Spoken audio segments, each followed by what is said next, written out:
now. Yeah. Good morning, ladies and gentlemen, and welcome into the week 11 edition of the Sunday Sideline Report here on the Sports Insanity Network YouTube channel. Mike, Dan, Noah with you. Gentlemen, good morning. Good Happy morning. almost Thanksgiving. Guess we We're can very close. Yes, yeah. very very close to Thanksgiving. Take that, turkeys. Yeah, turkeys and can't wait for the dessert. Mine is Oh, mine is always the pumpkin pie topped with vanilla ice cream and cinnamon. Oh, oof.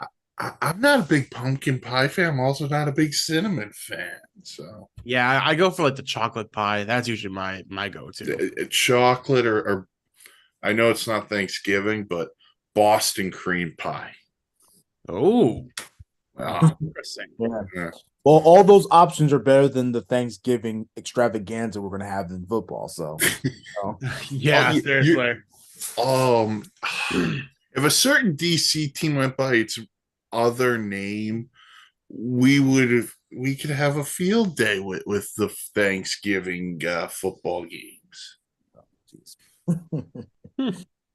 But that's Thursday. We'll talk about today. And we'll start with news out of the AFC North. We're gonna get into the to a bigger thing that occurred Thursday night when we get into the Thursday night game itself. But the other team in Ohio suffered a massive loss too.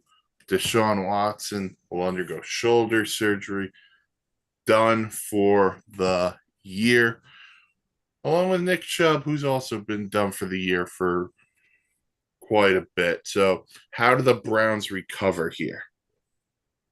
I think they just keep doing what they've been doing. I mean, you look at Deshaun Watson this year, and it's like, yeah, he's 5-1, but I mean, he hasn't been playing all that great. 61% completion percentage, only 7 touchdowns, 4 interceptions. The dude hasn't been playing all that well, and they won the last few weeks without him, and they've won the last few weeks with him playing bad too, even Mm-hmm. before that. So I don't think the Browns are out of this. Everyone's saying the Browns are dead. The Browns are not good now. It's like, I don't buy that. I think the Browns are still a very good team because I don't think they need a dominant quarterback play like a certain other team in the AFC North or teams in the NFC East or something like that. Because Jerome Ford has really stepped up in Nick Chubb's absence. So they still have a pretty good run game. You have Kareem Hunt back. So he's actually providing a little bit of spark to your team. Cooper and Elijah Moore are still very good receivers. David Njoku's having almost a career year. And the defense is still one of the best in the league. And I mean, it makes a good argument for number one with how dominant they are, with how dominant Myles Garrett is. So I don't think the Deshaun Watson thing actually hurts them that much. I think the Browns are still, honestly, after Thursday, they're my favorite to win the division. Whoa. Okay. All right. Uh, Dan, your thoughts here? Well, just echoing a lot of what Noah just said. The Browns just need someone serviceable, and they've had more than enough of that at quarterback. So the big thing for the Browns at this point is just the defense. Obviously, offense can move as much as it can, score as many touchdowns as possible, if not field goals. If the defense keeps them in the game, I think they'll be good enough to win. The Browns have proven that time and time again this entire season. Um, the thing that I will say though is that not having a player like Deshaun, and again, he hasn't had the greatest season, but I do think it does matter. Um, let's say there is a bad loss down the stretch.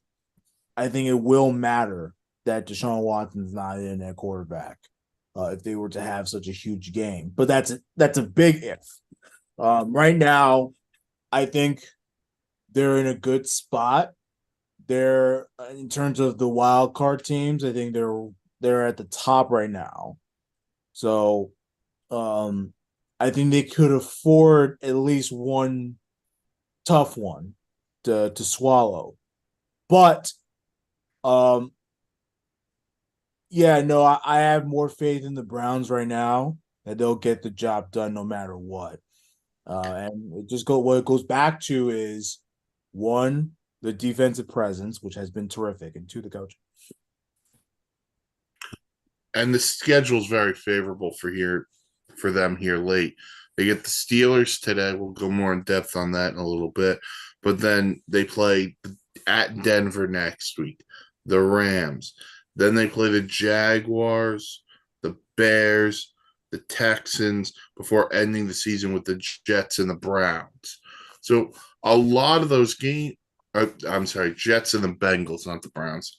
If the Browns could play themselves, it'd be Yeah. pretty epic. But Well, I mean, yeah, and go ahead. the Cincy game just became a lot more winnable. Yeah, and those other games, like even the Jet game, like everyone talks. Sorry, Dan, about Rodgers coming back. Well, if the Jets fall out of it, they may not want to bring Aaron Rodgers back to play this year. No. They may have to stick it out with Zach Wilson. I So mean, part of me still feels like Aaron Rodgers would come back anyway, just to because he can't stand being away. just to prove people Yeah, wrong, exactly. Yeah. He's a selfish MFer. So it's like he's gonna do everything possible. But yeah, no, like I 100% agree with you. Like I don't know what these AFC teams are gonna look like at the end of the season. and the other thing is this. This is where a team could say whether it's the Browns or the Bengals, who we'll get to in a couple of minutes here. This calls for to push the trade deadline a little bit further back. The Yeah, situations because that these two teams are in, because yeah, because there'd be a lot of quarterback move right now if the trade deadline was like say this week. yeah, like the Browns are going to play Dorian Thompson Robinson, the UCLA kid today, Mm-hmm. over PJ Walker. The Bengals are going to have to go to Jake Browning next week. It's just, well, I mean, it got to the point where the Browns worked out Joe Flacco this week. I need to know what Mike Tomlin did before the season started to curse the entire Oh, division. he put voodoo on the entire division. He There is put voodoo no on the entire getting him. division. I swear to God, if the Pittsburgh Steelers get outgained in every game and they win this division, that is the craziest stat line I've ever heard in my life. Yeah, it's insane. So Deshaun Watson done for the year, shoulder surgery. We'll get more into Brown Steelers as we go along. But we brought up Thursday night with reason. The Ravens and the Bengals. We were finally going to have a great Thursday night game. Nope. Nope. The Ravens beat the Bengals by a score of 34-20. Joe Burrow, when he played, was 11 of 17 for 101 yards and a touchdown. Lamar Jackson, 16 of 26, 264, two touchdowns. Noah's guy, Odell Beckham, went over 100 yards receiving. So we'll get into the game part in a second. But Joe Burrow left the game with an injury after throwing a touchdown pass. Mm-hmm. Let this be cleared. He threw a touchdown pass, and the injury is, I think it was a sprained wrist that needed some work. It was like a torn ligament. He has ligament. Let me just double check the injury. The rest, Uh, yeah. yeah, I'm checking real quick. Let's see. Cincinnati Bengals will be without quarterback. Yeah, torn ligament in his wrist. Yeah. So, by the way, the FL's looking into why the Bengals didn't put him on the injury report, which is a joke within itself. But the other part is, Well, it's not a joke because if he was actually hurt before the game, like well, he said himself the play prior when he landed on his wrist. That's when it really hurt him. right. Mm-hmm. So, the other part of this is for the Ravens. Mark Andrews broken fibia and an ankle injury, he's done for the year as well. So I Just know what you said. Mike Tomlin played some voodoo. well, I mean, you're talking about two massive blows to each of these teams. Yeah. Obviously, Cincinnati Bengals, for all intents and purposes, their season's over. Mm-hmm. And it sucks. And it really sucks because, like, this team is too good to just go out there and say, Mike, you always say, like, if a team's like this, like, oh, go out there and just not play well. This team's too good to do that. Yeah. So they're the opposite of the New York Giants in the sense of, well, when they're on the field, they're one of the most talented teams in the league. So they're probably like, I'm not like, is it very, very unlikely? Yeah. But like, let's just say Jake Browning plays, maybe not amazing, but just plays well. Cincinnati could still be in this. They could still squeak into maybe a playoff spot. It's not out of the question. And nobody would want to play them. No, I don't think anybody would. Jake Browning or not, you don't want Chase, Higgins, Boyd, Mixon, and that defense. Which can be, it's not the best, but it can be stymie at times. Oh, it's so good. At so times, Trey Hendrickson. So it's funny because, everyone's saying since the season's over. I don't think it is. As long as Jake Browning is not like just a bit more than serviceable, if he can just play decent, throw a couple touchdowns a game, Cincy's still a very good team. And they could easily sneak in. I think the division's out of the question, but they could sneak into to that 6th or 8th or 7th spot. And I would not be surprised by that. As far as the Ravens, also a massive, massive loss to lose Mark Andrews for the season. And, we talked about it, Mike, on Wishbone. Baltimore's biggest horcrux basically the last couple of years has been their health. And now they just lost their biggest piece, and it's going to come back to bite them. They're probably still going to make the playoffs. They're probably still the favorite to win the division. But you're talking about a guy so far this year who has 45 receptions for 544 yards, 6 touchdowns, which is 3 more than your next guy, Nelson Aguilar, who has 3. And you're losing. He was Lamar's safety valve. Exactly. You just lost his safety valve. You just lost the biggest producer of points on your team. That's huge. That's not named Justin Tucker. And that is, I think I got to look now, and based off the conversations we had, I don't think Cincy is a favorite to win the division. To me, I still, like I said, we can talk about Pittsburgh all we want, but I still don't buy Pittsburgh. I think this is Cleveland's division to win. Just go off the Bengals theme for a minute. The Bengals remaining schedule goes Pittsburgh next week, Jacksonville, Indy, Minnesota, Pittsburgh, KC, Cleveland. I'd say 4 of those 6 games are winnable. Yeah, they could win one of the Steeler games. They could beat the Vikings. They could beat the Colts. To be fair, I think they could beat the Jags. Maybe. The only one I'm going to say they can't win is at Kansas City. Yeah. And that's nothing to do with them. It's just Arrowhead's a tough place. It'd be tough for Joe Burrow. Yeah. For the Ravens, the schedule looks like this is really weird. So they play the Chargers next week. Then they play the Rams. Then they play the Jaguars, the 49ers, the Dolphins. How's this one? Week 18, Steelers, Ravens. That might be for the division. It might be for the division. Those last 4 weeks though are brutal. What was it like? Jacksonville, KC. No, not KC. The Ravens? Yeah, it was Jacksonville, then KC, you said? No, they didn't have Case. Oh, I'm sorry, Niners. They have Niners. Jacksonville, the Niners, which is Christmas night, the Dolphins, and the Steelers. Wow, those are some tough games right there. But again, And honestly, before I let Dan go, the biggest thing I'm worried about it with the Ravens is that now that Mark Andrews is gone and that you've lost your safety valve, how much more is Lamar going to try to put on himself, and what's going to happen? And God forbid, does something happen to him? And that's well, we thought something happened to him.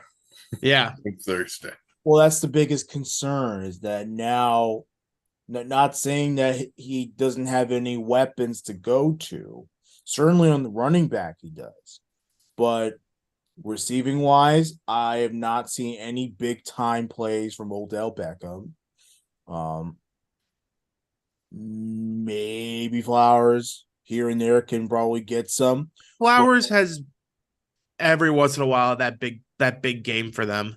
But the thing is that it's not going to be very consistent. So Lamar probably is going to take it as if it's a situation where he has to do things on his own. And that might be troubling, but it could also be a good thing at the same time. Lamar's probably a much smarter quarterback now than he was when he was earlier in his career. So you never really know like what the Ravens have dialed up, but I don't know. Losing Andrews is massive for Baltimore. Massive. I mean, there's no other tandem out there right now. Like, I mean, I'm sure there is, but that's as consistent as is with Lamar and Mark Andrews. The trust factor is Mahomes Kelsey. Like they are Mahomes and Kelsey to a lesser extent because Mark Andrews is the second best tight end in all football behind Kelsey. Yeah. But you're going to need more out of Odell Beckham. But here's the thing that I don't think a lot of people realize. That defense comes to play every week. And now it's going to be amped up a little bit without Mark Andrews. I think they're at the top of the league in sacks. They were really good Thursday night. They didn't let Jamar Chase get anything down the field with Joe Burrow in there. And that's who they are. Their identity is we're going to play really good defense and offensively we'll do enough. But they've never gone away from that identity. So the biggest thing and best thing you could say about a football team is they never shy away from who they are. The Baltimore Ravens never and have never shied away from who they are. And that is so important. Flip side to Cincy, and we could say whatever we want about the Burrow thing. It's such a freak thing. And he signed a big contract, and I know there's going to be a narrative about it. But it's not a good year to be a quarterback.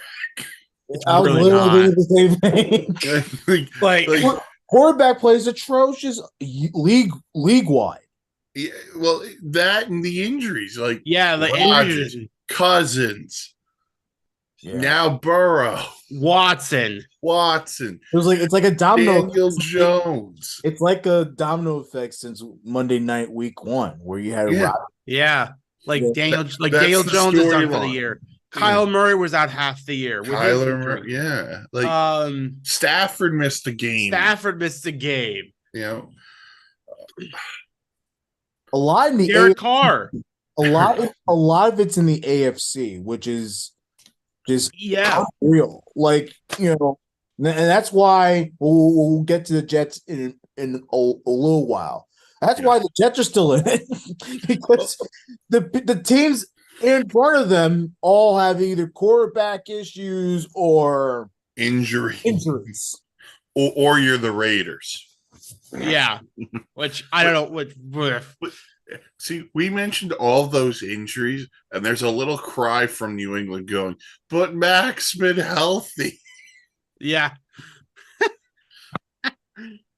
Oh, but listen, Joe Burrow. Listen, I'll take the fault of the Joe Burrow thing. He had the Rifkin curse this year of being on my fantasy team, which Mm. means you're either going to have a down year or you're going to get hurt. It's just Don't how beat, it works. you don't have to beat yourself up for that though. Like, no one expected Joe Burrow to be No, out. no, no, no. But Dad, it happens to somebody every year. I get It's it. a curse. I get it though. Oh, all right. So that Bengals Ravens was Thursday night game. The Ravens win 34-20. All right. We're gonna get we were gonna get negative, but I'm gonna flip with the script a little bit because we're gonna get positive in here. We talked about teams in the wild card, and nobody thought we would talk the Houston freaking Texans. Dan's second cousin, twice removed, D'Amico Ryans, has them going in the right direction. And they're coming off a massive win in Cincy last week, Dan. Yeah. What's so funny, by the way, my uncle is gonna launch a campaign to actually trace down his family, D'Amico Ryan's family history, to see if we somehow match. It's not because it could be because Ryan's with an S is it's not a common name, so it's like we desperately have to know. Putting all that aside, getting serious for a second, he has his team ready to go every single week. And may I also say, while the defense isn't that great and D'Amico Ryans is known for good defenses and stuff, the team has the grit. They want to win. And they have a studded quarterback. He's going to be a star one day. Oh. He is riding way too high, playing out of his mind. And there's belief in that squad. They're a very young team. There's belief in that squad. All testament to the coaching. He's done a phenomenal job with that team. And this is not a time to ignore Houston. They are well within the playoff mix. They deserve it. They've worked their butts off. They've showed up in every game.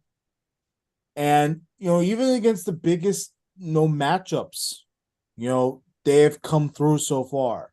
So, no, terrific, outstanding job going on in Houston. And the process works when you have a good foundation going in there. And the Texans are still maybe a big wide receiver, big running back away from just being absolutely dominant. And, of course, they'll clean up that defense. But you take all that, you have a makings of I don't want to say dynasty yet because who the hell knows, but you have a makings of a really good foundation there where they can probably be good for probably about a decade, and you hope that CJ Stroud stays this good because it's great for the league. Oh, for sure. I mean, it helps a lot when you fleece a team like they did when they traded Deshaun Watson to Cleveland. And what I still am saying is the worst trade in NFL history. But no, this Texans team is something else. D'Amico Ryans, coach of the year. I don't care. Every year it's so crazy. Every year. I think I saw a stat the other day, guys, and that was for the last 20 years, there's at least been one division where a team has gone worst to first. Texans are doing it this year because I'm losing faith in the Jaguars and I'm getting faith in the Texans. I am buying the Texans right now. I think they're winning the division. This team is so good. The offense is electric. CJ Stroud's having the best rookie year. Deserves to win MVP unless he falls off a cliff. He 100% deserves to win MVP because this guy is carrying his team through these games. The defense is fine, but CJ Stroud is just on a whole other level. And they have found some diamonds in the rough as far as wide receivers. Nico Collins, after being out all of last year, having a pretty decent year. Dalton Schultz, I can tell you from his time in Dallas, he's a very solid tight end. Tank Dell. Who had Tank Dell arriving as a primetime NFL wide receiver? I didn't, but he's playing great. And they're still doing this with a bad season from Dameon Pierce. The Tanks did. But because they don't need him almost. That's why he's having a bad season, because they almost don't use him, because CJ Stroud is lighting everything up. This team's so good. I think they're winning the division right now, because I'm losing faith in Jacksonville as far as the offense in Jacksonville. Texans are ascending, and yeah, this CJ Stroud MVP, Coach of the Year D'Amico Ryans, worst to first. I'm calling it. I think there are two really good things that happened to the Houston Texans outside of the Deshaun Watson trade. One, they've drafted very well. Whether you're talking CJ Stroud and Tank Dell on offense, or you look at the defense and what they have in that secondary with guys like Jalen Petrie, Derek Stingley. Oh, by the way, they traded up for Will Anderson this year. The other thing is the guys who've been there had 1 year of Lovie Smith. And I'm not saying this is because Lovie Smith was one and done. But Lovie Smith had them prepared to play last year. There were games last year where the Texans were competitive and they just, they couldn't get over the hump because they didn't have the quarterback, or they don't have the talent.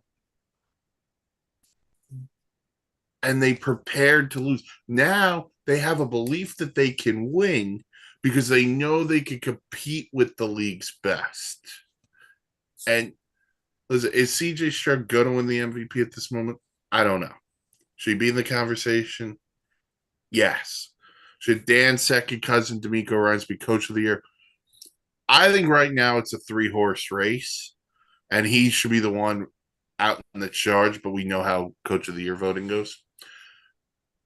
This team, whether they make the playoffs or not, the Houston Texans are setting a foundation for what they're going to be for the years to come. And that's what's most important. Just to go on CJ Stroud for a second, these are his stats for the season. A 61.6% completion percentage. So that's, about just a little bit under league average, but that's not bad. 2,600 yards. Okay, we're about halfway through the season, just a little over halfway, so 2,600 yards. So if you average that out, it's probably like around 4,500 yards for the season. But this is the most impressive part. 15 touchdowns to only two interceptions. That's Aaron Rodgers in 2011 number, or 2000 was it 2020 he did that, where he only threw like 4 picks all year. It was one of his MVP years. One of the MVP years. Like, that is approaching Rodgers MVP level numbers. I believe that leads the league too, Noah, if I'm not mistaken. For at least interceptions, I would imagine so. That ratio, at least. Or the ratio? I would imagine so. I can check that really quick. The other part, and Dan kind of alluded to this, they're doing this. They don't have a number one wide receiver. Like Tank Dell and Nico Collins are nice players, but it's not like we're saying they have a Devontae Adams type. I mean, a lot of those players are on the cheap too. It's not like they went out and splurged on a massive, big time number one guy. Yeah. Just to go back to your point, Dan, he's got one of the best ratios in terms of the top quarterbacks, because Hurts has as many passing touchdowns, but he's got 8 interceptions. Mahomes has 8 interceptions. Tua has 7 interceptions. Dak Prescott has 6. Lamar Jackson has 5. Joe Burrow had 6. Jared Goff is 5. Trevor Lawrence 6. Matthew Stafford 7. As far as a ratio, yeah, he does not turn the ball over, which is what you need in this league. And he's been the best Ohio State quarterback. Legitimately. Oh, yeah, for sure. Best quarterback from Ohio State. I will say it's always going to be interesting because I think obviously we can't judge everybody off of their rookie year. Mhm. We have to he has to obviously we have to go through the rest of the season, but then honestly we have to see what he does next season because now teams are going to have film on him. They're going to know what he likes to do and he's going to have to adjust for what they're going to do, how they're going to stop him, what he does best. That's where a quarterback goes from a really good rookie season to, oh, this guy is going to be here for years to come. Okay. I think this is a fair comparison based on how both teams have built. I think the Texans have the chance to be the AFC version of the Detroit Lions. I would say they're already there. I'm not saying they're already there for the thing you said. Okay. So for the thing you said, we want to see CJ Stroud keep doing it. Oh, fair, yeah. So Jared Goff has a body of work. Yes. Yeah, CJ Stroud doesn't have said body of work. So that's where I'm saying that. D'Amico Ryans and Dan Campbell, that they probably bring the same kind of intensity to their squads. So does oh man, there's gonna be a Lions Texans Super Bowl in the next 4 years, and people are gonna be stunned by it. So Dan Campbell bites kneecaps. What does D'Amico Ryans bite? Shoulders. Shoulders. He's a shoulder guy. D'Amico Ryans goes for the shoulders. Dan Campbell goes for the kneecaps. I can't get away. One goes high, one goes low. All right. Oh my god. All right, so we went positive and had a little bit of fun. We're gonna get into the negative, and shout out Moser just for this because you got what you wanted. The Bills earlier this week announced the firing of Ken Dorsey. Listen, I just need. I'm gonna go on this, and it's gonna be a little bit of a soliloquy here. I get it. I know the people of Western New York are happy. They haven't been this happy since 50 Cent Wing Night. But it can't all be the play calling. At some point, and no, we talked about this on Wishbone. At some point, we have to have the Josh Allen conversation. Yeah, I do think that has to come up at some point. Already come up on my book. Well, because and a lot of people bring up good points about Monday night. If the Broncos, let's just say the special teams coach who really should have been fired from the Bills does his job right and they don't have 12 guys on the field for that missed field goal, is Ken Dorsey fired today? No. He's not, because they're 6-4 and they won. So to say that Ken Dorsey was the problem is that I think unfortunately the Bills gave in to fan peer pressure. And I don't think that's what you should be doing, because I understand you can't make your fans angry, but you can't also let them overreact, which I'm sorry, but a lot of Bills fans are. They're overreacting to this year, and they wanted Dorsey's head, but I don't think he was the problem. I think the problem is, and honestly, here's the thing. The scariest part for the Bills is, and Mike, I said this on Wishbone on Tuesday, I don't know what the problem is.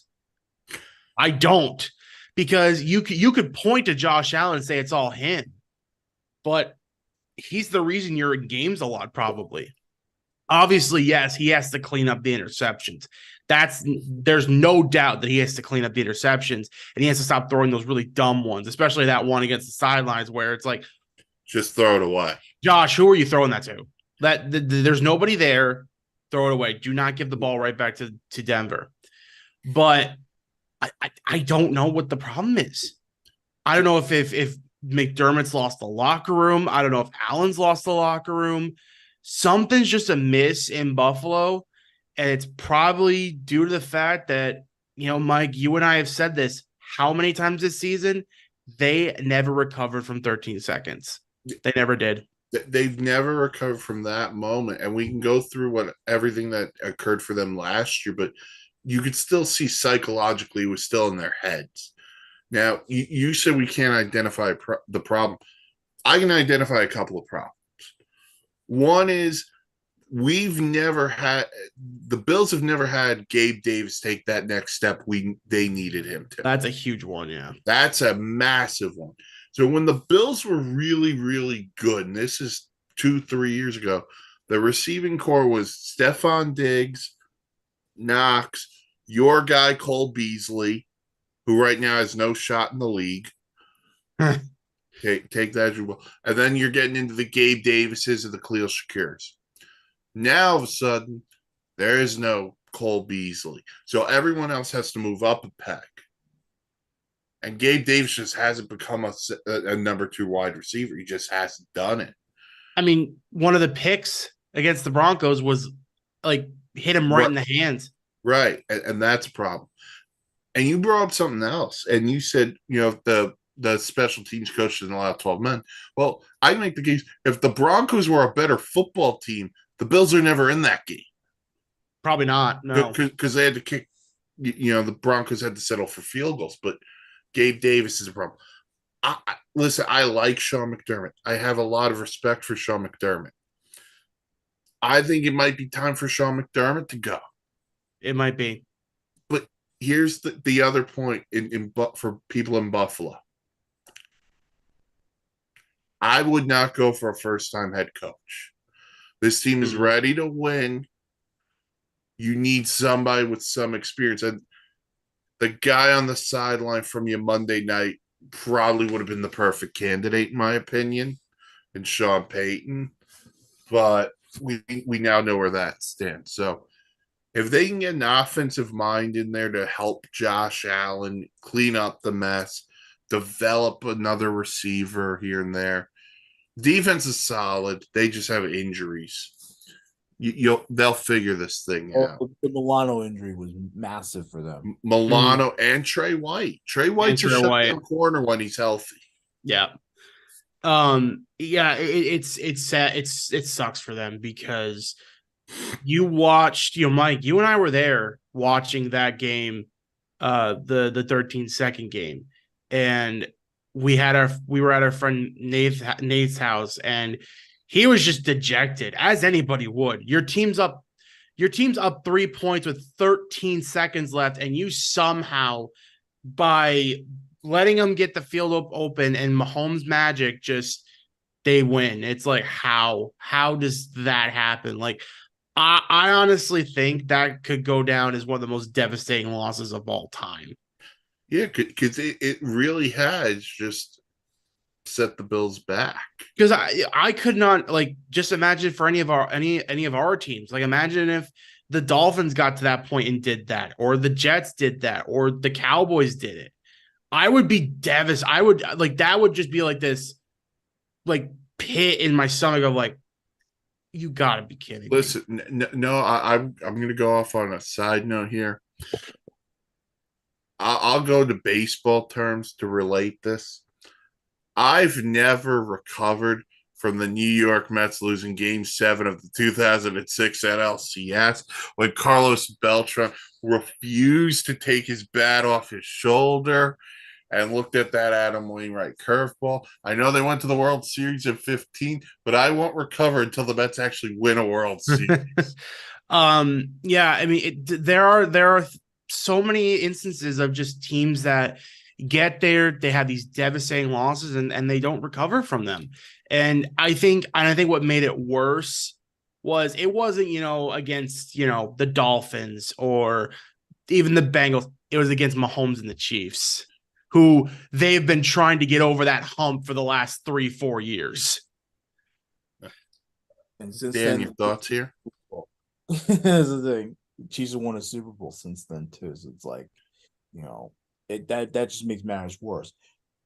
I'm not saying that Ken Dorsey was the biggest problem. I don't think he was, but I do think a changing coordinator is not necessarily a terrible thing. But with that said, Josh Allen continues to hold this team back time and time again with his massive mistakes on offense.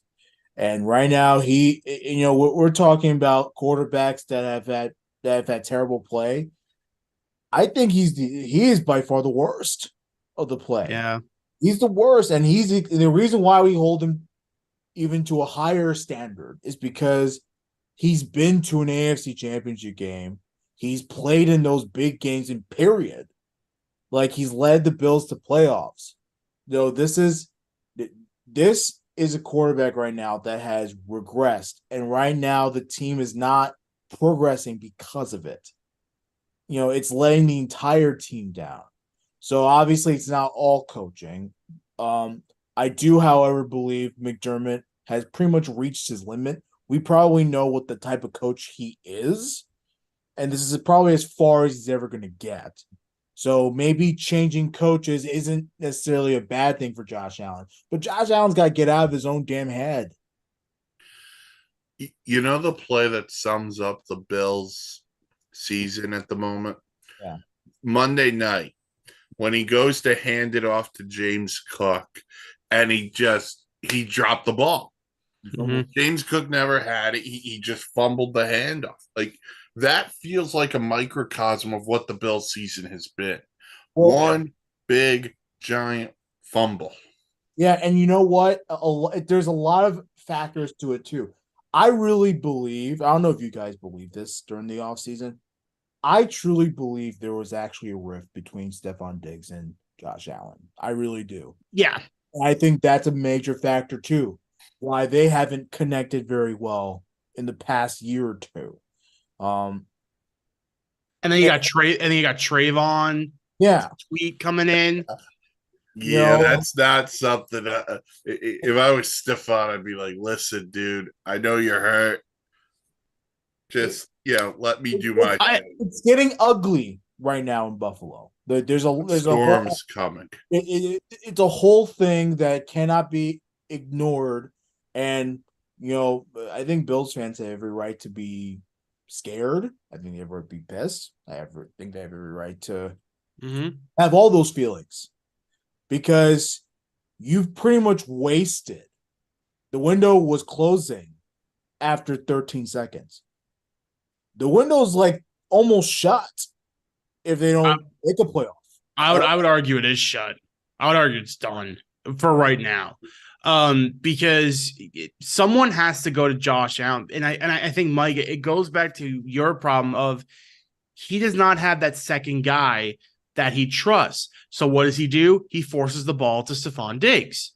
And if you do that, I can tell you from watching quarterbacks all my life, that don't work. You need other guys you can trust. You know, just to bring up an example, the reason Dak Prescott is having a close to MVP like season right now is because he knows CeeDee Lamb's a top 10 receiver in the league. I'd argue top 5 right now. But he could trust Brandon Cooks. He can trust Michael Gallup. He can trust Jake Ferguson at the tight end position. He has all those guys he can go to, so he doesn't have to force the ball to CeeDee Lamb and CeeDee Lamb's double covered. Josh Allen doesn't have that luxury. He sees Josh Allen, Stephon Diggs double covered. He's like, all right, got to force it to him. It's like, nope, that ain't going to work for you. It's funny because who do we always compare Josh Allen to? Mahomes. And we could talk about Allen force feeding the ball to Diggs when he has these other guys, but we talk about the lack of step up. Well, Patrick Mahomes has arguably the worst group of receivers he's ever had outside of Travis Kelce, and the Chiefs are still finding ways to win. That's the mark of not just a good quarterback, it's a mark of a good coach and a good team, and a team that has bought in to what Andy Reid is saying. I'm not saying the Bills haven't bought into Sean McDermott and his style because they have. His track record shows it. It just might be that time has passed and now they need a different voice in that room. They've reached the limit with McDermott. Right. Like you can still be bought in, but When do you say, you know what, we're bought into this and it's not working? Yeah, Mhm. all you got to do is look at what's going on in Foxborough. Like Yeah. Bill Belichick's the greatest coach who ever lived, and the Patriots are a dysfunctional mess. Yeah. So I'm not saying the Bills have the dysfunction that the Patriots do, but there's definitely a problem. It's ugly. It's It's very ugly. very, and by the way, you lose today and you get swept by Zach Wilson. You're done. Oh boy, You're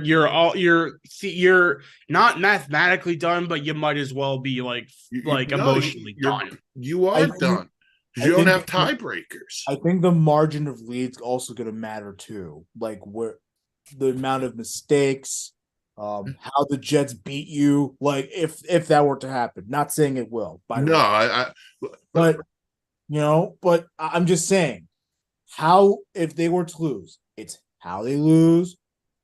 What factors were into it? Was it an offensive factor? Was it a defensive factor? Was it a coaching factor? Like a lot of it's going to be analyzed today in Buffalo because the Bills are in massive trouble. And Mhm. it's time that if we haven't acknowledged it yet, now's the time to do that. There Oh gonna yeah. there's gonna be a lot of nitpicking going on in Buffalo. Unfair, but there's gonna be a lot of nitpicking in Buffalo. I didn't think they were in very big trouble until Monday night, and then I was yeah, like, oh no. Well, just the inept, the 12 men on the field on a field Yeah. goal. that's Like, inexcusable. how does that happen? It's inexcusable. Yeah, it Like, is. It's very bad. and that's the part to me. And no, you brought up when they fired Dorsey because it was Tuesday morning. It was like, okay, Sean McDermott made Ken Dorsey the scapegoat here Yes. because Sean McDermott said, okay, they're talking about me because 12 men, that's on me. It's not on my special teams coach because I have to recognize that's the head coach. So I'm going to shy away from that and be like, okay, Ken Dorsey, you're out. And it kind of just feels like, okay, I'll give the fans something to cheer about after we had a terrible loss on national television. But here's the other part of this. And no, you brought up, the being done. Like they still have games at Kansas City. They still play Philly. They still play the Dallas Cowboys. They still play the Chargers, and they end the season with the Dolphins. Like their schedule is not easy here. It's gotta be one of the toughest in the Yeah, NFL. like the gauntlet that the Jets had to go through early in the season, the Bills have to go through that now. Yeah. They're gonna have to go through that now. Not great timing. I know. No, it's really not. I mean, yeah, there are a lot of teams that have to run this gauntlet at the end of the season. Yeah, And, and so it's, I mean, yeah, like Mike, like you said, look at that schedule. I mean, I don't buy him against the Chiefs. I don't buy him against Philly. Cowboys, they have a slim chance in my book, but I Allen's gonna throw some picks against that Cowboy defense because he's gonna get pressured all game. I can tell you that much. You might take bad sacks against that Cowboys. Might take bad sacks, yeah. So all of those games, except for even the Chargers, they're a scrappy that's not a team. gimme. It's not a gimme at all. And you know how I feel about the Chargers. Exactly. So yeah. So trouble in paradise. Well, I don't know if anyone's ever referred to Buffalo as paradise, but trouble at Buffalo. Trouble in Buffalo. Trouble with the tundra. There we go. Shout out Chris Berman in the frozen tundra. All right. So that's Buffalo. We have some news out of Chicago. Justin Fields, he will return for the Bears today against the Lions. Now, I want this to be noted because it was said this morning by Ian Rappaport. The Bears have not really done the due diligence on the 2024 quarterback class, but apparently they have to be very much impressed in that process in order to take a quarterback number one overall because they own the pick of the Carolina Panthers. That's total fiction. If Justin Fields doesn't play well, the Bears are 100% in the quarterback market. Yeah. I mean, here's the thing. I do not envy the Bears right now. They are in a very, very good spot because you're getting the number one overall pick because unless Carolina does a miraculous turnaround for the second half of the year, which I don't see happening, you're going to have your own pick, which is going to probably be in the top 5 unless you all of a sudden start winning. It'll be in the top 10. It'll be in the top 10. So you'll have 2 picks in the top 10 with number 1 being included. So either way you go, you have a very good option here. If you let's just say Fields plays very, very well, he comes back, he starts running the ball better, he starts, looking like that old Justin Fields, and you're like, all right, I think we got enough. I think we got something here with Justin Fields. We still have him for 2 more years on his rookie deal, I think. Because they took him in 2021. So they still have him for 2022. Oh, sorry, they'd have him for 1 more year with on the rookie deal, and then they could take the 5th-year option. So they technically still have him for 2 more years if they want him. So if he starts playing well, you could trade the number 1 pick again and get yet another haul, I bet, for it, like you did with Carolina. Or if he doesn't play well and you need a quarterback, you got the number 1 overall pick. And then you decide between Drake May and Caleb Williams. Drake May, because I don't want to touch Caleb Williams with a 25-foot pole right now. He's got way too. I don't want to go on a rant right now, Mike, but that kid's got way too much of an ego. I can't touch him. I can't do it anymore. That's fair. That's fair. I'm not going to disagree with you. He's a young guy. Yeah. Oh yeah. But when you want ownership in the team, when you want ownership of your team, you want a stake of ownership in the team. What? Don't be coward and own up to your issues. But oh yeah. Mm-hmm. Dan, anything here on Fields and the Bears? I mean, I think this is more of a tryout for Justin Fields for other teams. That's how I feel about it. I think the Bears, they're not checked out. I think the players are going to play out of their minds and they're going to keep losing because they just stink. But no, I think this is more of a tryout for Fields for other teams because I don't foresee Chicago keeping it. Not with this regime, not with this coaching staff. I don't see it happening. Shame, because I think Justin Fields came into the league. I personally thought he was better than Zach Wilson. Just probably should have taken him. But I feel like he's still good enough if he were to play well, obviously. I think he would be good enough to be suitable, maybe starting off as a backup, and then let's just say one quarterback fumbles on the team that he's the backup on, and he could just insert right in. And it's important for Fields to explore other options because I wouldn't believe in the Bears right now. The Bears are terrible, and they're not going down. They're clearly going down a path where they're probably going to start retooling. So it may take a couple of years for them to get back. That's too much time. And right now, I think this Bears coaching staff, if it stays, I don't know if Eberflus stays, but if he does stay, he deserves to be like, hey, I want my own guy. I want my own guy that I can develop and train. If I were making the call, Eberflus would not be the coach. I would get a guy who could help mold whether it's Justin Fields or if I'm drafting a guy. That's where this league is at right now. But I agree with your point, Dan. I think this is a trap for Justin Fields for other teams. And I'll give you the one team in particular where I think I would kind of be all in on Justin Fields.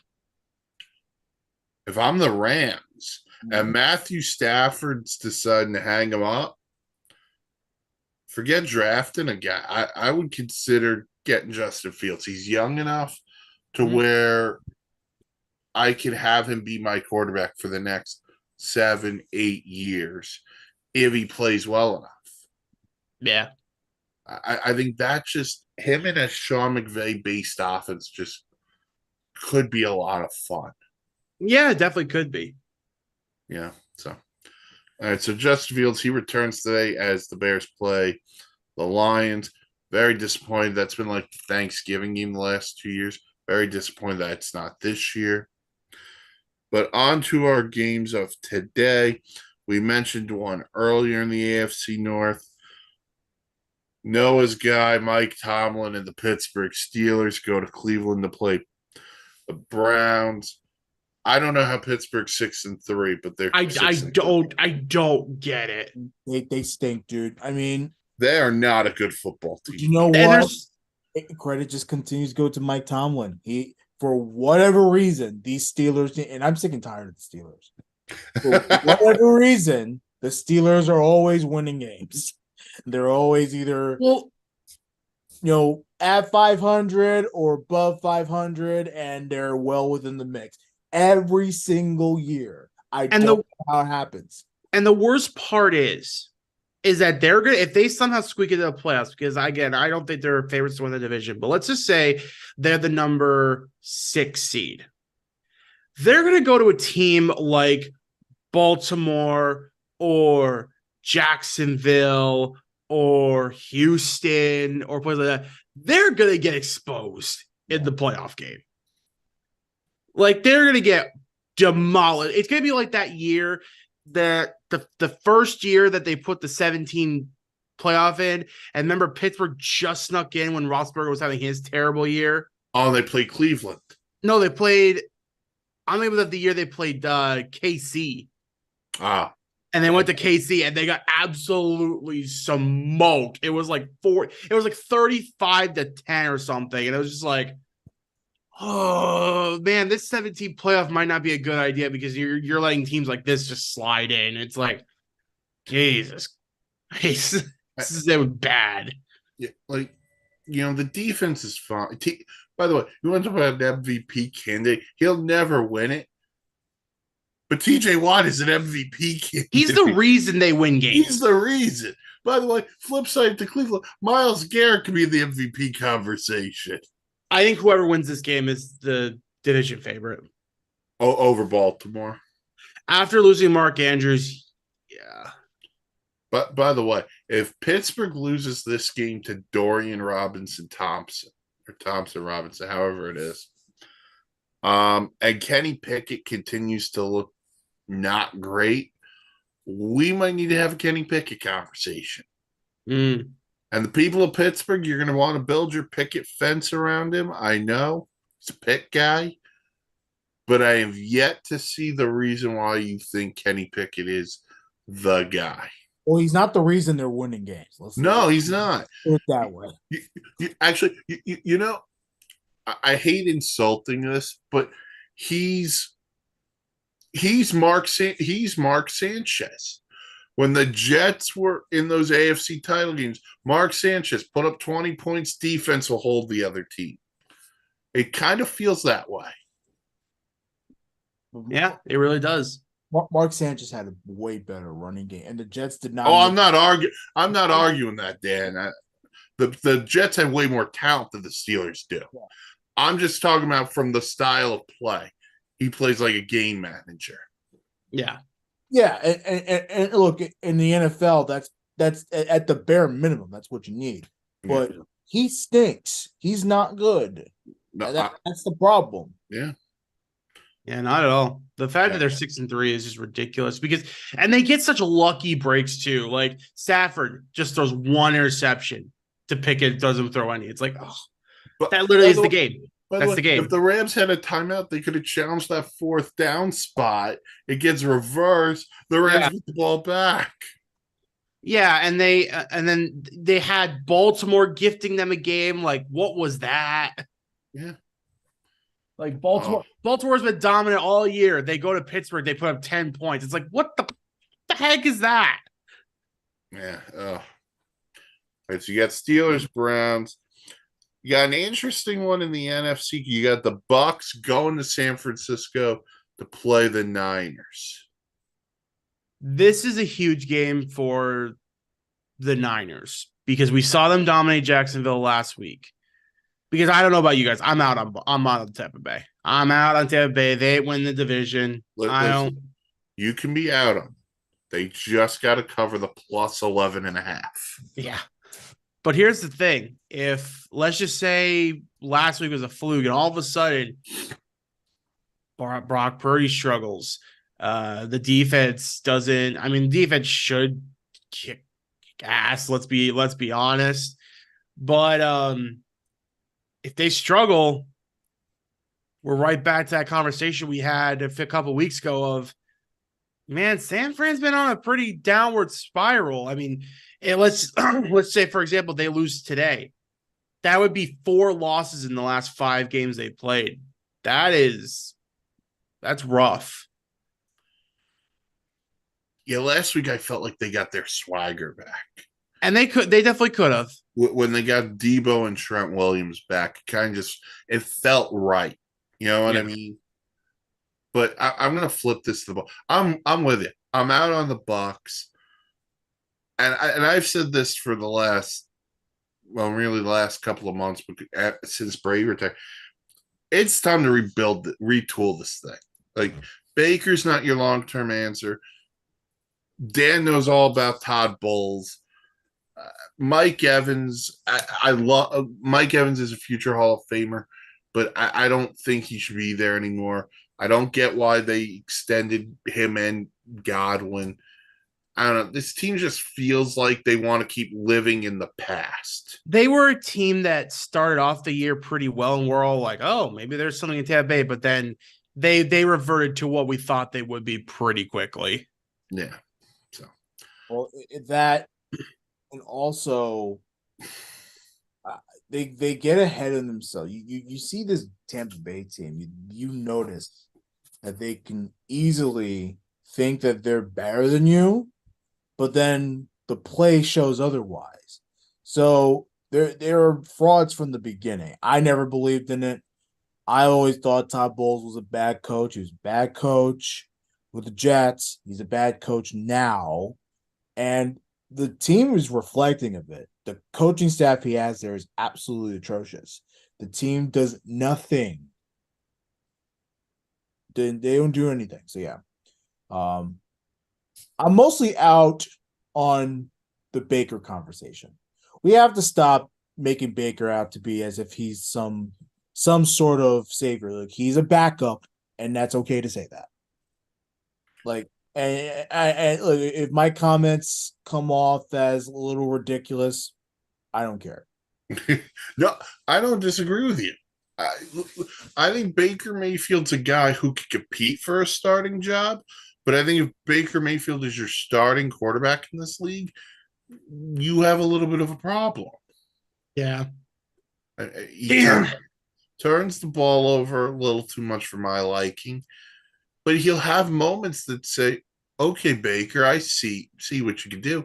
He's just not consistent enough. No. And it's why Cleveland gave up on him. It's why, the Rams didn't bring him back. It's why Carolina struggled at times. So it's just, you have to be able to find it. And he just never has. Mm-hmm. All right, Dan, I'm coming to you with this one because we got the Jets and the Bills, and we talked about it before. Loser of this game is probably done. Yes. Obviously, the Jets are in the biggest trouble. And it's funny that I say that, but they have a bigger upside than Buffalo. Mm-hmm. We already talked about how Buffalo has a really tough stretch coming that's going to hit them in the absolute rear end and probably make them fall flat. The Jets' schedule, as much as these teams are, it's not the games are not as winnable as we thought they would. If the Jets just play a little bit competent, they can win these games. So yeah, that's the big thing. But yeah, no, whoever loses this one is definitely done. I still have the Bills winning despite their issues, and it's only because I just don't trust.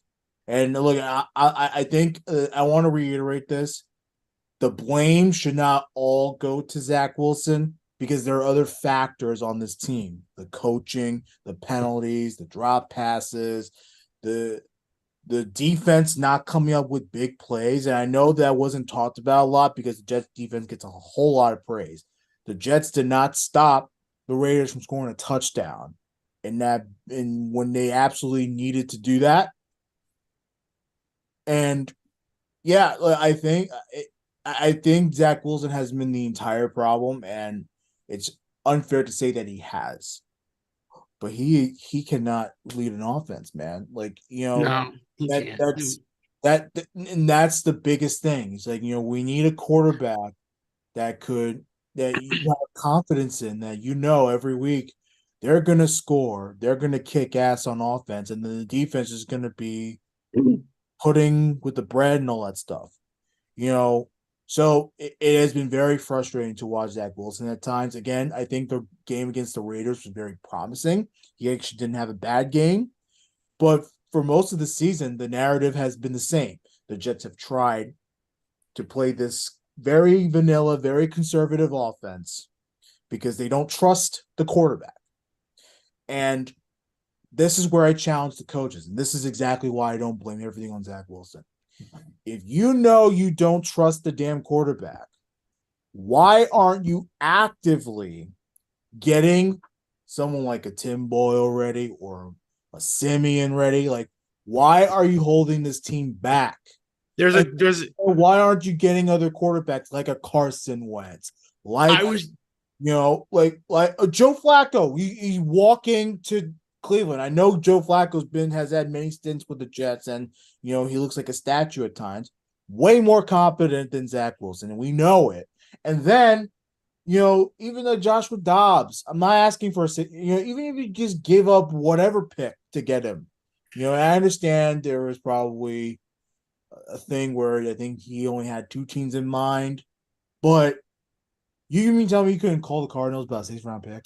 Like, come on. yeah, Yeah, the Cardinals got a 6th round pick out of it. That was it. Yeah. So yeah. I'm sorry. So the biggest thing was Carson Wentz, who called the Jets. He was like, I want in. And the thing is, Dan, when you get in Carson Wentz, like like he could still have the interceptions, Yeah. but that's just because of what he plays. He's a strong quarterback he's at least gonna throw the ball down the field and get those big plays. Yeah. And yeah, I mean, I don't understand what the Jets were doing. Is that this almost feels like they bought into this Aaron Rodgers thing. They put all their eggs in that basket. They got Aaron Rodgers, then they got Lazard, then they got Cobb, then they got Hackett. And then it's like the second he went down, it's like that team it's like the whole coach staff just gave up. There was like, screw it, this year's over. And this is why, again, it just goes back to the way the team is built. And that's on the front office, by the way. I the fact that they only centered this team around Rodgers and not around any other type of situation, it just goes to show you how lazy the Jets were in the offseason. Because let's be real here. They could have gotten weapons for Wilson. They could have gotten an offense coordinator that actually believes in him and not some puppet of the Hall of Famer that you were trying to get. Like, the way the Jet team was built this season was incredibly wrong. And it shows at times. It shows at times. I don't know. The organization as a whole has frustrated me. And we have to start acknowledging maybe this just isn't the right. And I hate saying it because Joe Douglas has actually done a great job with drafting. Like, we have homegrown guys that are going to be here for a long time, hopefully. But it's very frustrating that the Jets are not addressing the right things. And it always comes back to bite them. Biggest one for me, Dan, is the offensive line. Yeah. Because I people are saying like, oh, if they had Rodgers as a different team, it's like, I don't know, because that offensive line could protect him. If it was Aaron Rodgers, they still could protect him. No, but and that's my thing. Is like people say, well, offense isn't moving. Well, part of that's because of the damn offensive line. Yeah, okay, you can insert Rodgers. I don't think any quarterback would be protected very well. Because I think they'll find ways. I think they'll find. I think here's the difference between any other quarterback and Zach Wilson. I do think that having someone else that's competent probably has them at an advantage because he can probably defense is better. He can probably Yeah. have better reads, and just in general, just make better plays. Probably call an audible like Peyton Manning used to do all the time. Mm-hmm. But I don't know. But my big thing though is, you know, I just don't have the confidence that this offense would move anyway. Mm-hmm. Well, because to your point, Dan, of it's on all Zach Wilson. Poor Zach Wilson. Every single time he drops back, he takes his full drop back, and there's a guy already in his face. Yeah, I know.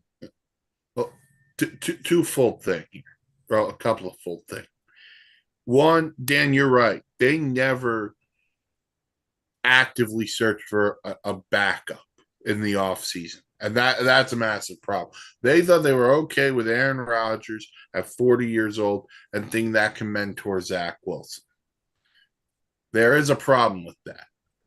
Zach Wilson will never succeed as a New York Jet because the moment he does something wrong, the criticism comes. Yeah, which is a shame because you can have good games. Yeah, he was not the reason they lost last week. I don't even think he was the top 3 reason why they lost last week. Well, you no, know they lost last week. No, he played well. He played well. Well, definitely better than the Giant game and the Eagles game for sure. Like he balled out pretty well. Yeah. But it doesn't change the fact that the Jets can't score touchdowns. And again, a lot of it's on the offense. A lot of it's 100%. But they did score a touchdown. It was called back with a penalty. No. And that's the definition of the Jets season. But it's also the Jets' definition under Robert Saleh. They get too many penalties, holdings, blocking the backs. Yeah. Defensively, they get called for hands to the face and illegal contact consistently. It becomes a problem, and it's kind of a mental state. It's also kind of where the league is, but there's no way you should average 8-9 penalties a week. Well, you know what's so frustrating about that too? Robert Saleh doesn't have any guts to go up to players, and no, he wants to be their buddy. And that's a problem. It was a problem under Rex where, hey, you're buddy with all your players. And look, I'm all for player coaches, but at the same time, you have to hold them accountable and you have to be a tough guy. Mm-hmm. You have to show who's boss because the undisciplined team that they have right now, that's going to continue. Yeah. If you continue to just let it slide and go quiet into the night, that's going to be frustrating. Yeah. So we got Jets, Bills, losers done. All right. Very quickly. We didn't think we'd have a great Sunday night game. That now means something because we got the Vikings and the Broncos. This has been a surprise. Like, oh, okay, this is actually a pretty fun game. Yeah. I said before 3-horse race coach of the year. I'm putting Kevin O'Connell in this conversation right now. I mean, it's him and D'Amico Ryans for me as the front runners because the job that Kevin O'Connell has done this year, they were done 5 weeks ago. They were 1-4. They had just lost Justin Jefferson. Mike, me, and Adam and Tom came on the wishbone and were like, Vikings are done. Write them off. They just lost Jefferson. All this stuff, blah, blah, blah. And then they win. And then they beat the Niners. And they win again. It's like, okay, they're 4-4. Then they lose Kirk Cousins. And we're like, oh, okay, here it is. This is the blow. They're done. And then they get Josh Dobbs. And we're like, oh. And then they win. And then they win. And we're like, this team's 6-4. They're supposed to be playing for the division at this point. This is crazy. Oh, so insane. Yeah, they're 6-4, and they're playing a Denver team that's risen from the ashes and now 4-5. Russell Wilson is, if you look at his stats, man, he's surprisingly having like a very good season. But you know what? It's because they're recognizing his strengths, something that Nathaniel Hackett, of course, didn't see. Yeah, play runs, run the ball, use his legs, play action. The touchdown he threw to Sutton on Monday night. Oh, beautiful.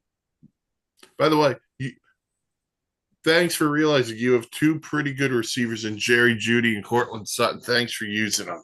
Yeah, seriously.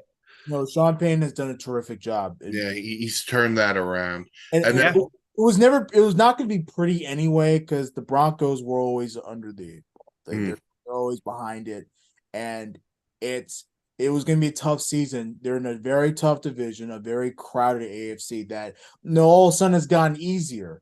But if you just chip away now, I mean, it didn't. Hunt. It didn't look that way at the beginning of the season. We thought, oh, nothing's changed in Denver. They're still terrible, but they've slowly just kind of like they're changing the narrative. Yeah, they improved a little this week. Then they improved a little bit week 4. Then they improved a little bit week 5. Then it was almost like, you know what's crazy, Mike? It was almost like the 70-20 game that the Dolphins put on them. Almost like kind of like almost like it was almost like the humbling experience that they needed.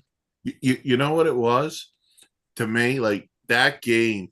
That's the moment where someone throws cold water on a sleeping person to wake them up. That's kind of what it felt like. Well, it was our much needed wake up call. Especially if Mike White's throwing touchdowns and throwing big time touchdowns. To Robbie Chosen. Chosen Anderson. Like wasn't it that the backups would have won the game? Yeah. How many points they scored? It's like what? Yeah. All right. And then Monday night, we got a great one. It's the Super Bowl freaking rematch. Eagles Chiefs. I'm so excited. KC, Patrick Mahomes, you better whip the Eagles. You better. Well, here's the deal. You got Taylor Swift's parents meeting with the Kelceys. So it's like, there's that dynamic too. No, you got Kelsey versus Kelsey. It's like, oh my god. You know what that means? ESPN should have an ISO cam just on Taylor Swift's parents meeting the Kelseys while the game's going, and Joe Buck and Aikman are just talking about that meeting instead of the game.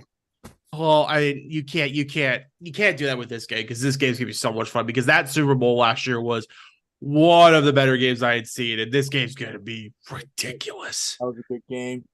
I mean, look, I have the Chiefs winning, but Philly, I mean, they're right there. This is Philly's moment to be like, no, we are one of the best teams in the NFL. Stamp on it. We just went into KC and beat Mahomes and the Chiefs. This is their moment to be like, no, we are the best team in the NFL. Like we're going back to the Super Bowl, no matter who likes it or not. None of this San Fran talk, none of this Chiefs talk, none of this Ravens talk. Like we are the best team. Because I kind of think Philly needs this. Yeah, because again, we all talked about, they lost the Super Bowl kind of in a dramatic fashion with the very bad hands or illegal contact call or the holding call. It's like they never got their shot to go down the field and either tie the game or win the game. And so this is a big game for Philly because they're going to feel motivated to kind of get revenge on the Chiefs and Patrick Mahomes.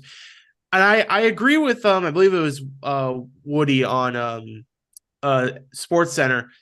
I think this is actually going to be a little bit of an inverse of what we think. I think it's going to be like a low scoring type of game. I don't think it's going to be a lot of points. I think the defenses, because both the defenses have been playing very well. I think it's actually going to feel like a great defense. I think it's going to be like a 21-17 game. Yeah. It's not going to be 14 type of matchup. It's not going to be that offensive explosion we saw in the Super Bowl.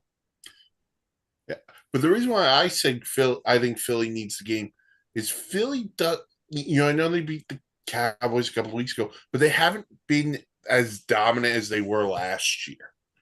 Yeah, no, they haven't had that dominant way because like they barely scraped against Washington both times. They could have easily lost both of those games. They lose a game to the Jets. It feels a little bit different. But listen, I don't bet against Mahomes at home.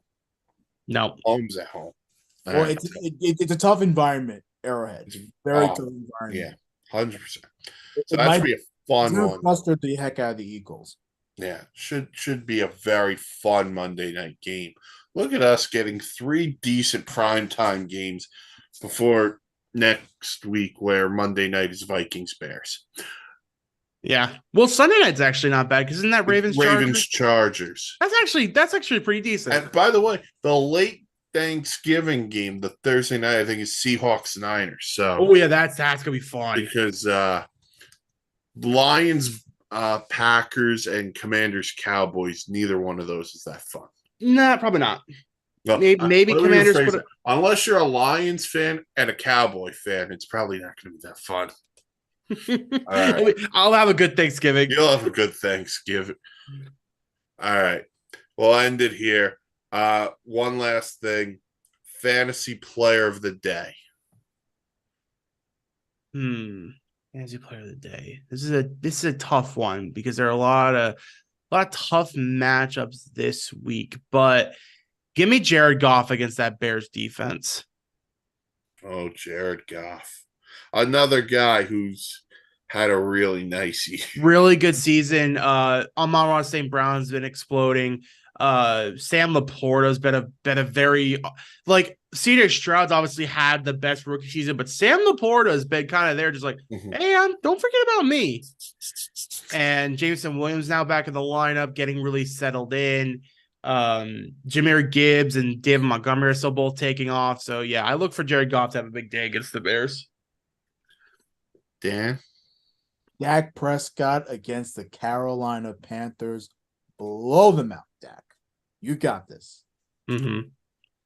He's been having a very good season. I've been very impressed with Dak Prescott this year. I mean, I know there's that game against San Fran, but I think that was just a perfect storm. But hopefully we could turn this around. I'm not going to go with the quarterback. I'm going to go receiver.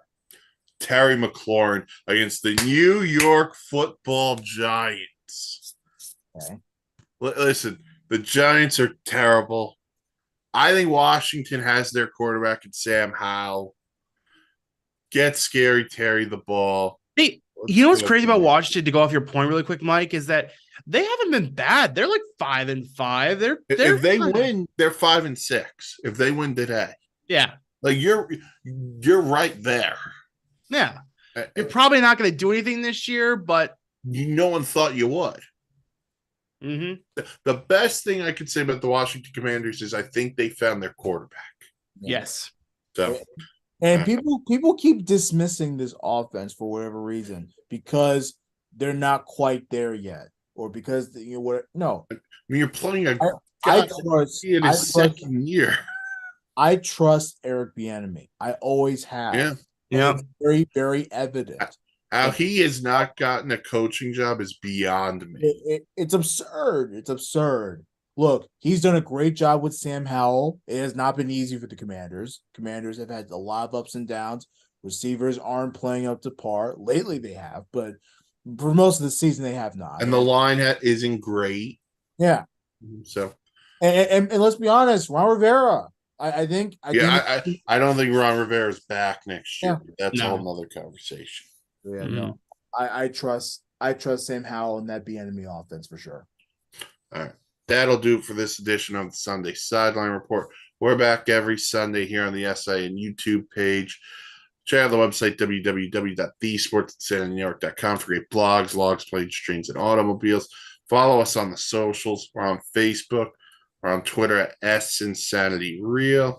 And for Noah, Dan, Mike, we'll talk to you next week here on the Sunday Sideline Report here on the SIN YouTube page. Enjoy your football Sunday and enjoy some turkey.